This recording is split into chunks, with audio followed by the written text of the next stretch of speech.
So when I'm done with my operative procedure and I need to remove my rubber dam, I follow a sequence of removal that is based on 3 steps. Step number 1, I normally remove first the wedget. Step number 2, I use a blunted scissor and I cut through the septum between each of the perforations.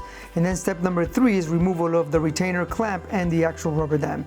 And for this, I'm actually going to time it to see, clinically how long does this really take. So let's get started.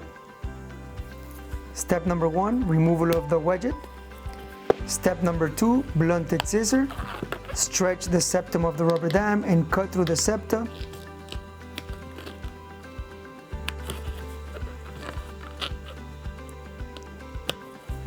Step number 3, removal of the clamp